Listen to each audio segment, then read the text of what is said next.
Hola a todos, mi nombre es José Mario Azalde. Bienvenidos a la Coordinadora Republicana.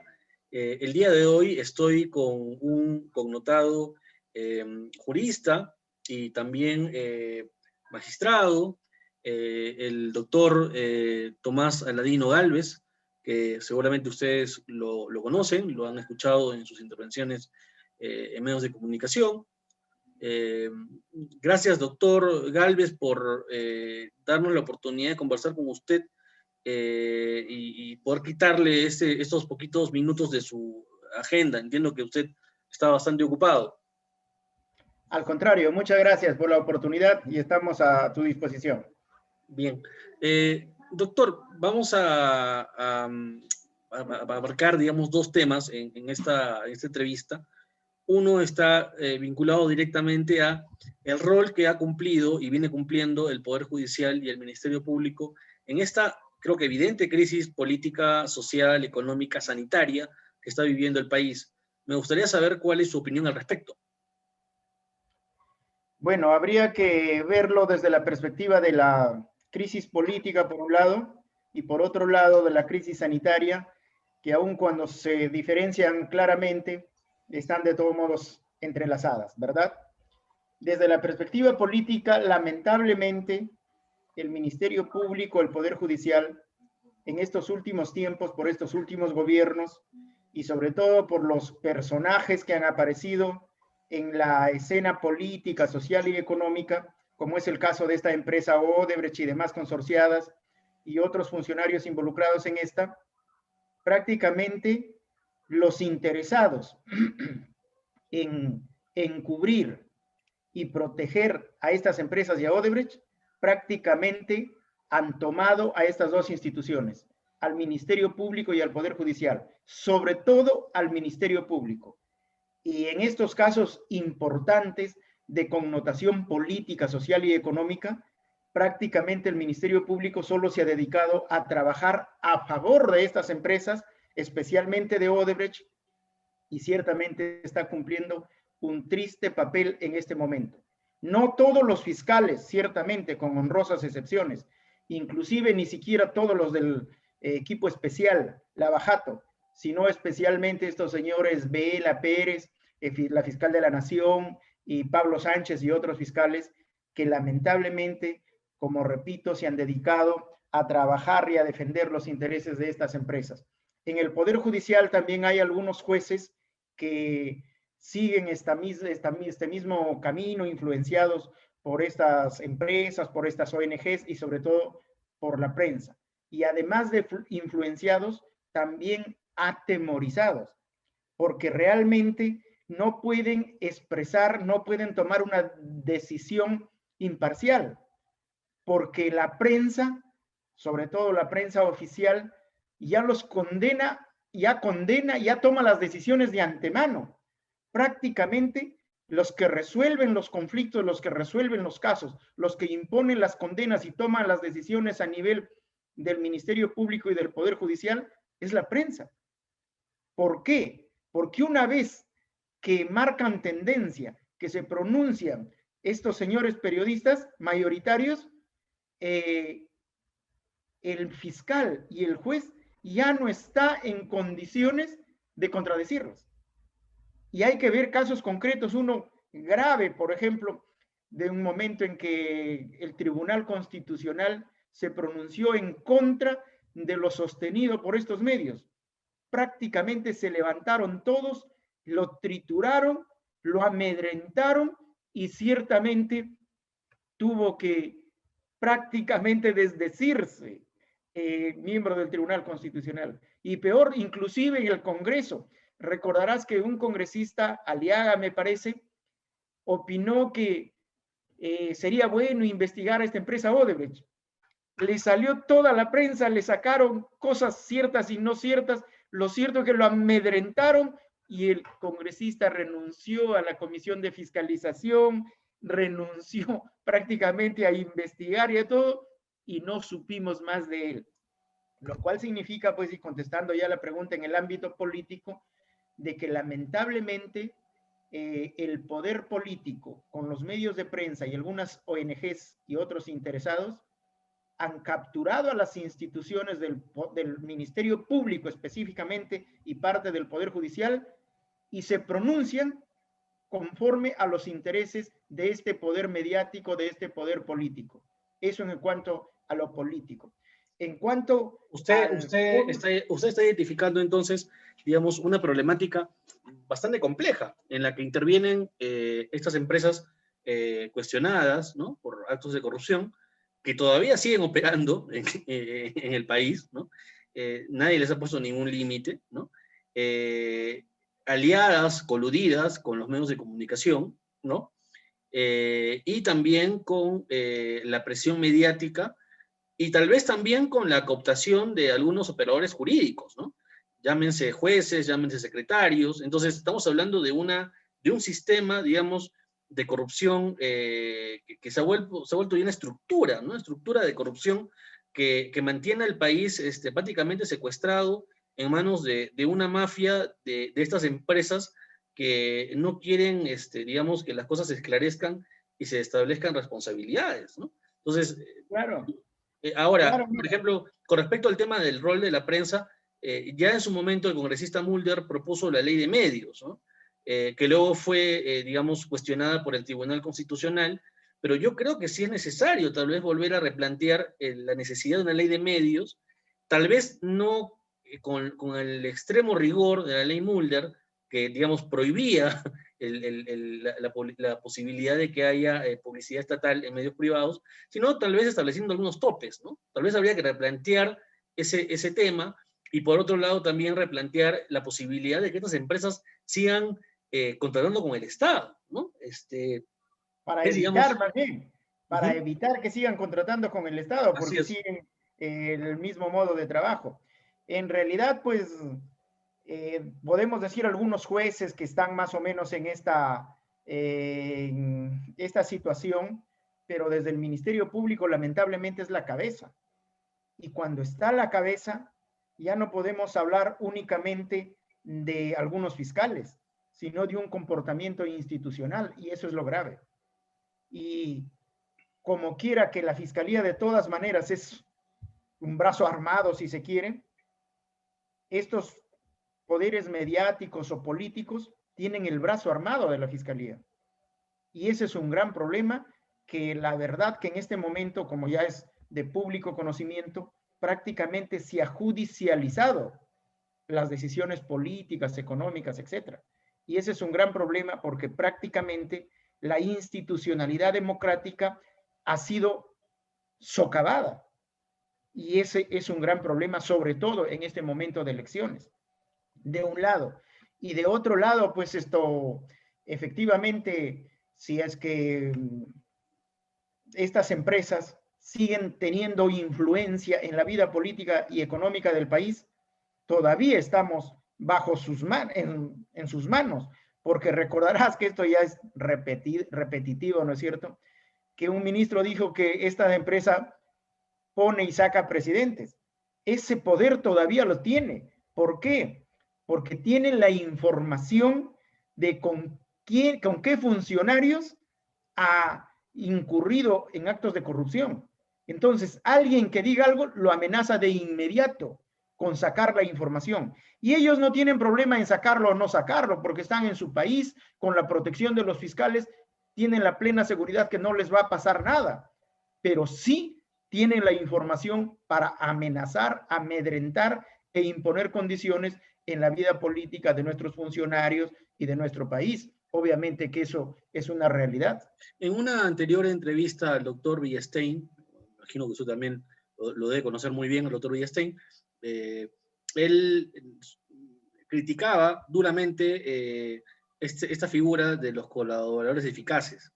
¿Usted coincide con que se está desnaturalizando o hay, digamos, se le da demasiada prerrogativas, se les da, digamos, mucha discrecionalidad a los fiscales en cuanto a la negociación con estos colaboradores eficaces? ¿Usted coincide con eso?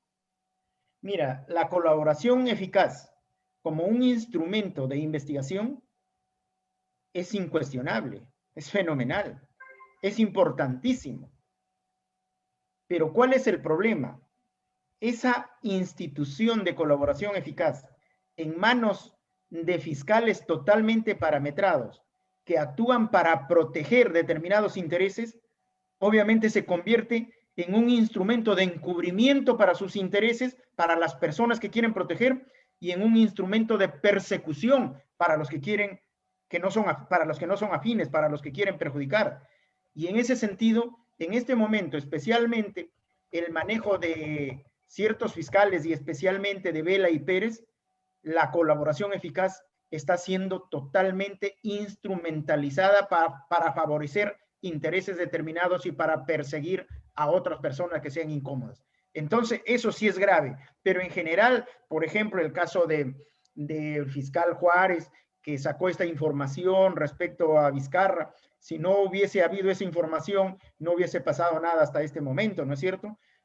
Sí es interesante, pero siempre y cuando estemos ante fiscales imparciales y objetivos. Si estamos ante fiscales que evidencian lenidad en su actuación, obviamente es grave y perjudicial para la administración de justicia y para los derechos de las personas. Esta politización de la justicia o judicialización de la política, ¿no? Muchos, digamos, manejan ambas ideas. ¿Usted cree que sirve para que el Ministerio Público actúe como una especie de instrumento de persecución política? ¿Usted Pero cree eso es lo que está pasando. Eso es lo que está pasando realmente. Y justamente por la judicialización de la política, por la instrumentalización del Ministerio Público para determinadas causas, para hacer determinadas investigaciones y perseguir a determinados personajes, ciertamente que es un instrumento en manos de los que ostentan el poder y especialmente de esta prensa mediática que, como te dije, realmente es la que anteladamente condena, la que anteladamente decide. Ya los jueces y fiscales imparciales ya no pueden pronunciarse en contra porque los lapidan. Y ese es un gran problema, ciertamente. bien? Doctor, con respecto a lo que va a hacer el nuevo Congreso, que estamos ahora en un momento electoral, el nuevo Congreso que va a ser votado en abril y nombrado y, digamos, puesto en funcionamiento en julio. Me imagino que usted ya debe estar pensando cuáles deberían ser los grandes temas que deberían discutirse en el Parlamento, en este nuevo Parlamento, en torno a la reforma del Poder Judicial y a la reforma del Ministerio Público. ¿Usted cuáles creen que deberían ser los temas que deberían ser discutidos en este nuevo Congreso? Y por otro lado, también me gustaría saber si ya ha escuchado en la discusión pública de los candidatos alguna propuesta, ¿no? Que le haya parecido interesante, sensata, o si más bien los candidatos están, digamos, como yo creo, están hablando generalidades y están simplemente luciendo un muy bajo nivel académico, intelectual, y creo que realmente este Congreso va a ser peor que el anterior, al menos es mi percepción, ¿no? Creo que no veo, digamos, que ni siquiera haya debates entre los candidatos, lo que veo es que hay pullas y a veces los candidatos ni saben hablar, ¿no? Es lo peor de todo, ¿no? Balbucean. Con las justas se articulan ideas, ¿no? Y ojo, no estoy denostando a los candidatos, realmente eso ocurre. ¿Cuál es su opinión, doctor, con respecto a los temas que deberían ser tratados en este Congreso? Mira, yo no pierdo la esperanza. Siempre va a haber buenos y malos candidatos y buenos y malos congresistas elegidos. Yo creo que en este Congreso inclusive hay algunos congresistas respetables y rescatables, pero la circunstancia, lamentablemente las circunstancias condicionan la propia conducta del Parlamento en general y de los congresistas en particular. Mira, recuerda esto que ha sido grave y que ha mostrado el poder de la prensa y de los grupos mediáticos. Recuerda que el 9 de noviembre, cuando se evacuó a Vizcarra, todos los congresistas lo hacían con una convicción plena. Decían, por el honor de mi familia, por mi tierra, por mi padre, por Dios, etcétera, porque estoy contra la corrupción, voto por la vacancia. pero 3, 4 días después estaban pidiendo perdón por haber votado así. Entonces mira cómo la presión de la prensa y de estos grupos que han tomado el poder los amedrentó.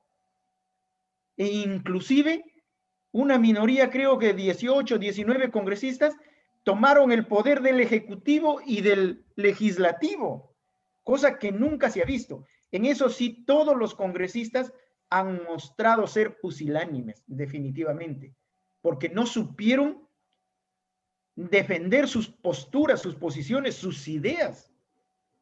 Y creo que ese temor los tiene todavía dominados a los congresistas, no porque sean intelectualmente disminuidos o porque no tengan alguna capacidad, sino que estas circunstancias los han amedrentado.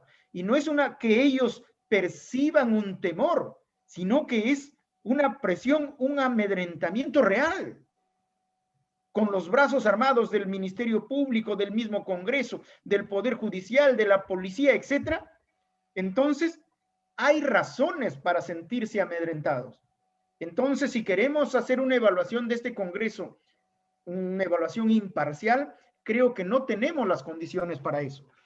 Y con el nuevo Congreso, ojalá las circunstancias ya cambien y que tengan oportunidad de ingresar nuevos congresistas. Y sí he visto algunos, sobre todo algunos jóvenes, que generan esperanza, definitivamente. He visto una chica del grupo de Hernando de Soto, Avanza País, de misma Fuerza Popular, etcétera, y otros candidatos en general que sí generan una expectativa. Ojalá tengan la oportunidad de ganar y ciertamente aportar a este Congreso y a la política del país. Ciertamente no he escuchado que alguien haga referencia a un proyecto, a un cambio, a una reforma que genere esperanza para la administración de justicia. Pero tampoco perdamos la esperanza, porque al final de cuentas, si nosotros somos objetivos y conocemos cómo funciona el legislativo, al final son los asesores los determinantes en la conducta del congresista.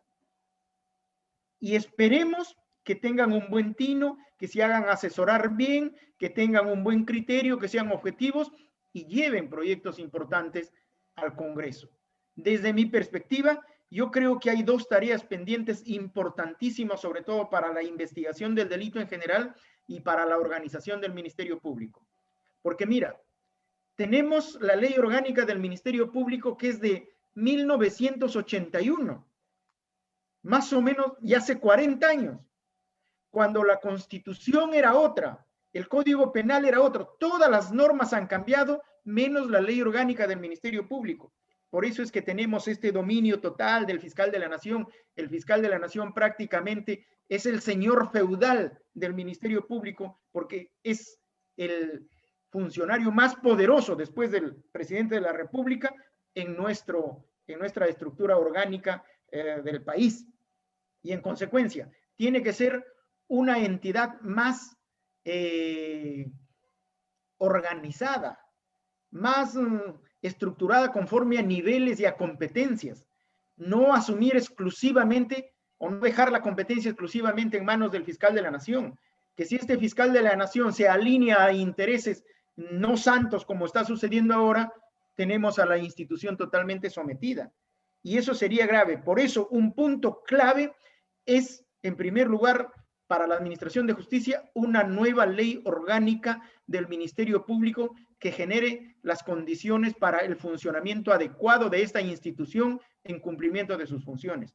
Y otro punto importante es el rediseño de la investigación penal. Y acá me vas a dar un par de minutitos. ¿Por qué? Porque mira. Doctor, le voy a dar un minuto, pero quiero hacer una pregunta. A ver. Usted es un fiscal bastante sui generis, porque usted no teme dar opiniones políticas. ¿Usted cree que tanto los jueces como los fiscales deberían tener, digamos, formación política? ¿Deberían tener una visión política de la realidad? Mira, Porque ahí surge, yo creo que el paradigma del positivismo jurídico es como que hubiera castrado al abogado de toda visión política, moral, ética o ideológica, convirtiendo a los jueces y a los fiscales en meros aplicadores de normas. ¿Usted cree que eso está mal? ¿Cree que los mira, fiscales deberían evitar dar opiniones políticas? mira, los fiscales en general de todas las instancias no deben tener una orientación política ni opinar políticamente. Pero los fiscales supremos y jueces supremos, estos son realmente cargos políticos. ¿Por qué? Porque para empezar, te someten a un examen con bastantes criterios orientados políticamente. Y las funciones que realizas tienen connotación política. Y no solo eso, sino que por lo menos por ahora, tienes el antejuicio político para que te procesen. O también te imputen una acción de infracción constitucional. Entonces, están más o menos en un marco, en un contexto político. Y las decisiones de los fiscales tienen una alta connotación política. Y en consecuencia, pensar que el fiscal tiene que estar alejado absolutamente de la política, eso es totalmente incorrecto, en Porque primer lugar. cuando yo la veo, por ejemplo, a la señora fiscal de la Nación, la señora Zoraida Ábalos, parece que hablara desde un altar, ¿no? Hablara, digamos, pontificando, como que estuviera por encima del bien y del mal, como que estuviera por encima de la coyuntura política. Y yo más bien creo que, y comparto con usted la idea de que también son actores políticos. Claro, Así el es, cargo no es esencialmente político, pero sí son actores políticos y de primera línea, indudablemente. así es. Obviamente, pues ella sabrá por qué lo hace, ¿no es cierto? Porque en realidad casi nunca se pronuncia. Por caviar, seguramente, ¿no? Porque todos los caviares en el país hablan desde la tribuna, digamos, y creen que son como sacerdotes y dueños de la moral pública, ¿no? Supongo que debe ser por eso, ¿no? Tal vez, No lo voy pero a, doctor, no lo quiero comprometer a que hable mal de su colega, y además es una dama, así que vamos a tratar de evitar no, hablar de no, ella. no, yo no tengo ningún problema porque estoy hablando de su función, no Uh de -huh. su persona, ni de su persona como Pero profesional. hay La un función talante, como fiscal, pero hay un la función como talante, sí, hay un talante ahí en Ábalos, en Domingo Pérez, de tener una cierta superioridad moral y ser, digamos, los voceros de la opinión pública y de la moral pública. Parece que no fueran fiscales, sino sacerdotes. Al menos esa es la impresión que a mí me dejan, y eso me pero preocupa. eso le pasa a Vela y a Pérez. A la doctora Zoraida creo que no, sino que ella, mira, ella nunca ha hecho una declaración pública. Ha sido una fiscal que siempre ha estado más o menos metida en su expediente y nunca no ha sido profesora universitaria, no ha tenido pronunciamientos políticos, no ha escrito nada de eso, de tal forma de que creo que no es porque sea caviar o se considere por encima del bien y del mal, sino más bien porque no tiene nada que decir. Esa creo que es la razón. Eso es peor, doctor. No, no, no, yo estoy hablando objetivamente lo que creo, ¿no es cierto? Eso estoy hablando objetivamente, no te estoy diciendo más o menos siguiendo incluso sus antecedentes conductuales. Pero yo no tengo nada en contra de eso, porque alguien puede decidir no declarar, ¿no es cierto? Y eso no tiene nada de malo tampoco. Pero como fiscal de la nación tienes que declarar, pues Y tienes que bueno, abordar la problemática real del país, de la política, porque la seguridad ciudadana, porque la delincuencia tiene en este momento una gran influencia en la vida del país. sí. Entonces, tienes que conjugar esa información, toda esa experiencia para pronunciarte y para tomar las decisiones en ese sentido. Sí, No a mí tienes me que aplicar la asombra, ley como si fueras una máquina. a mí me asombra, por ejemplo, le decía esto porque en Estados Unidos es muy común que luego de haber ejercido el rol de fiscal de una ciudad, el fiscal se postule a un cargo público. Acá eso no sucede, ¿no? Es decir, No, no sucede mucho porque, ¿sabes qué? De acá la gente se va pues allá tiene un periodo, ¿no es cierto? Un periodo de duración, el cargo de fiscal supremo, de juez supremo, etcétera. Acá no. Acá, si entras no tienes problema, te vas a los 70 años. Si te vas a los 70 años ya un poco difícil empezar nuevos proyectos. No se descarta, obviamente, pero a eso se debe más que a otra cosa.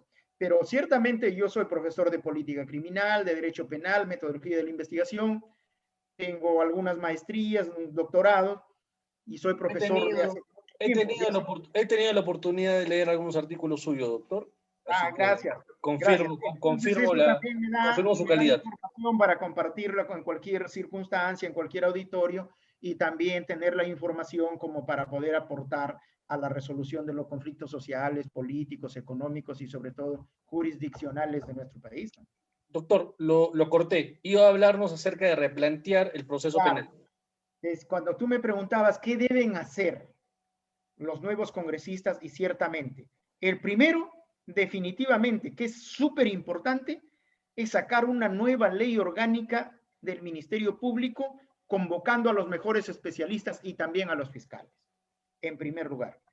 En segundo lugar, tenemos que redefinir el proceso penal, el sistema penal en general. ¿Por qué? Porque mira, nosotros, ¿qué hacemos ahora? En la fiscalía, en la investigación penal. Lo único que estamos pensando es en meter presos a la gente, acreditar la responsabilidad penal de los investigados y meterlos presos. Pero la finalidad, la función del derecho penal, del sistema penal, de la pena, ¿qué cosa es? Prevenir el delito, ¿ya? Pero nosotros, con atribuir responsabilidad penal a los investigados y meterlos presos, no logramos cumplir ninguna finalidad. ¿Por qué?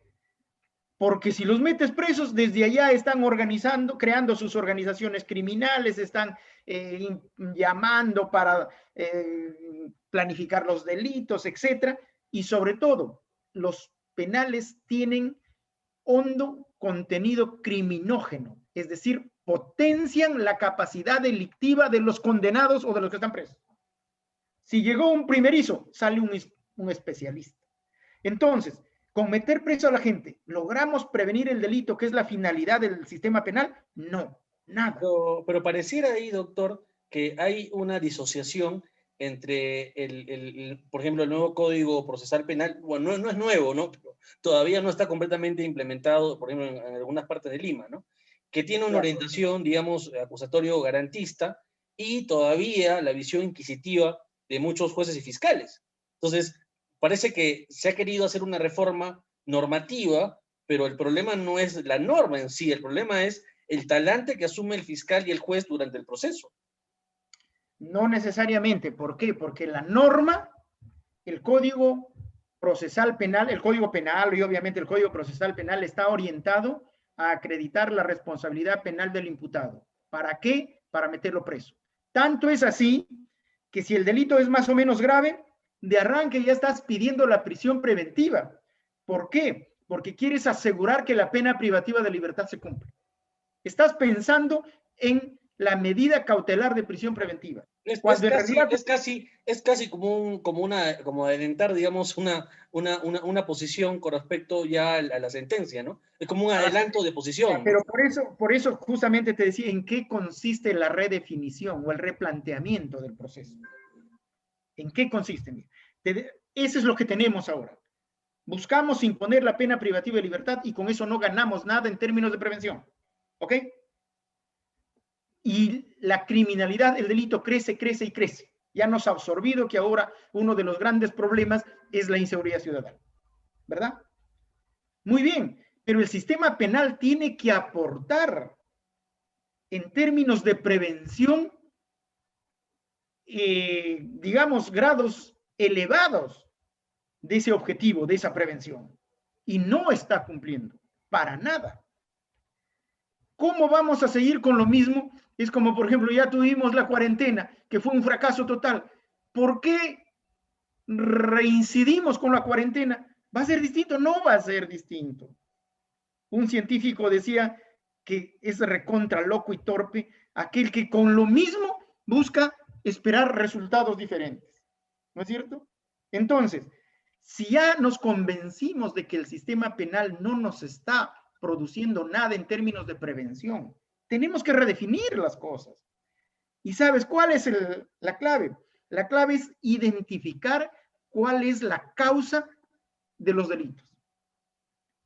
Y por lo menos del 97, 98, o por lo del 95% de delitos, la causa es el móvil económico. La causa es el móvil de lucro, la avidez crematística de los agentes delictivos. Esa es la causa, ese es el móvil, esa es la razón del delito. Si tú quieres prevenir el delito, ¿qué tienes que hacer? Obvio, atacar la causa.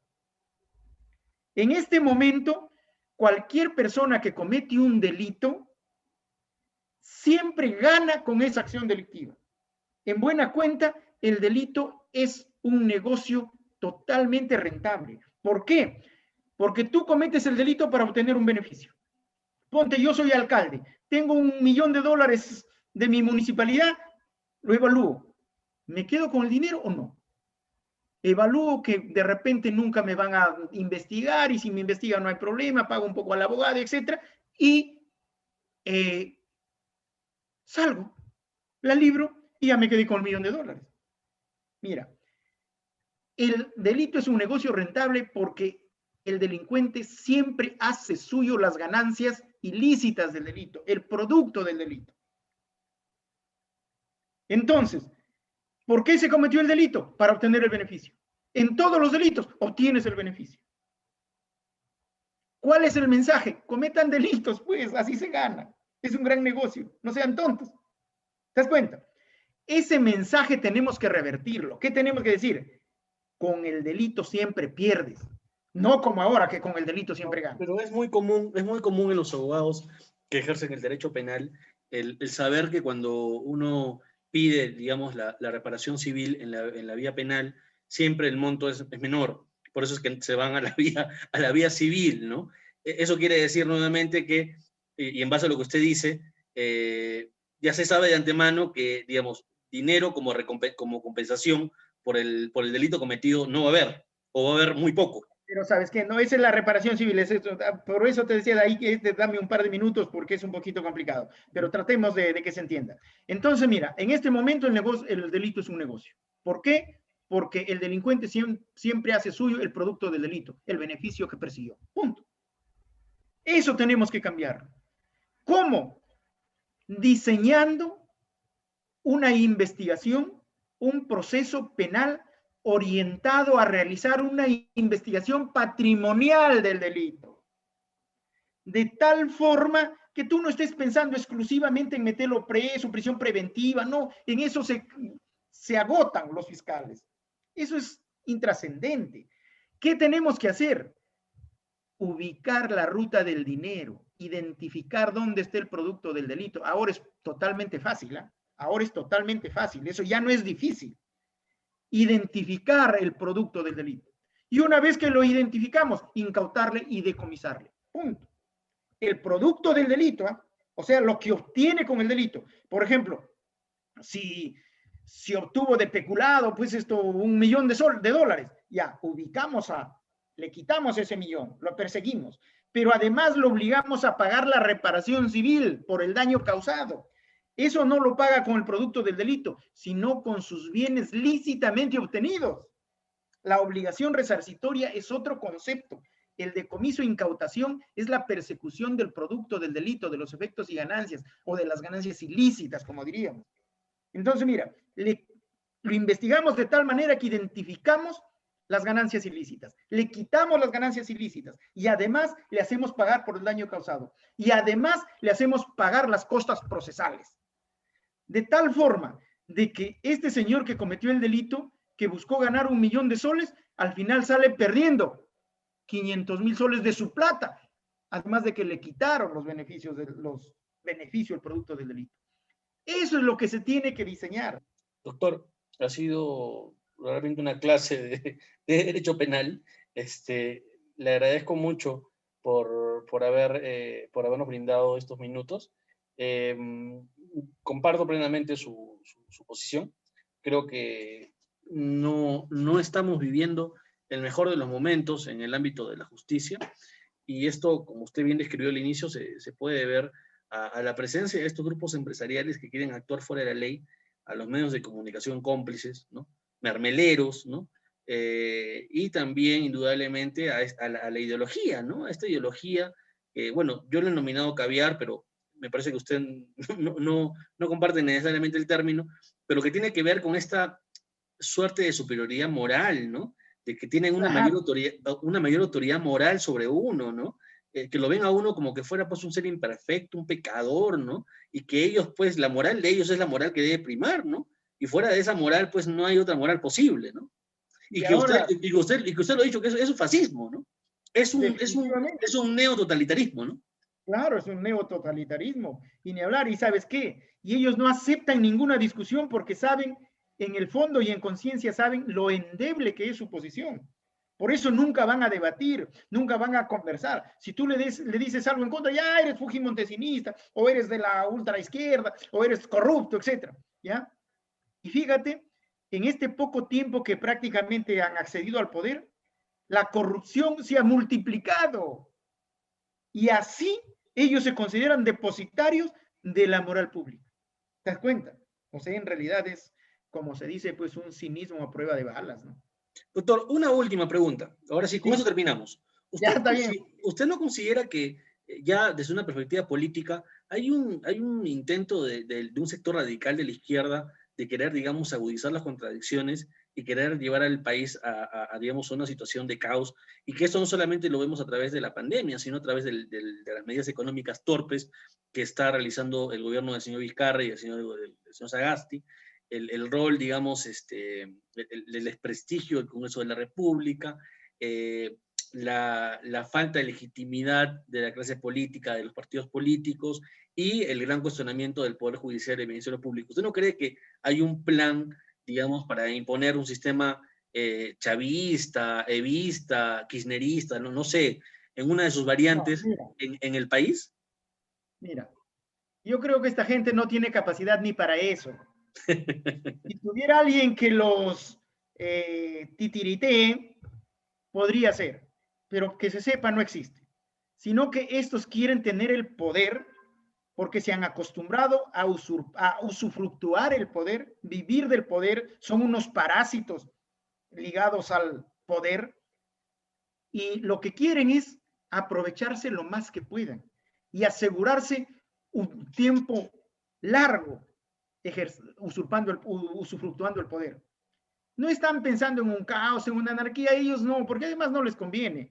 Ahora, si por ejemplo hubiera un Hugo Chávez, que en su momento hubo, que ahí sí más o menos los conducía, ahí sí podríamos decir. Pero ahora no, yo no creo que esta gente no tenga capacidad ni siquiera para eso, sino que ve la oportunidad, como siempre han medrado así parasitariamente del Estado, entonces han logrado tener O sea, influencia e o sea influir que ni, en las instituciones y están sí, ahí pues o felices, sea ¿no? que ni siquiera son grandes estrategas, son peseteros. Mira, no, peseteros no, olvídate, peseteros no, ellos pueden robar la mayor cantidad que puedan, no, peseteros no.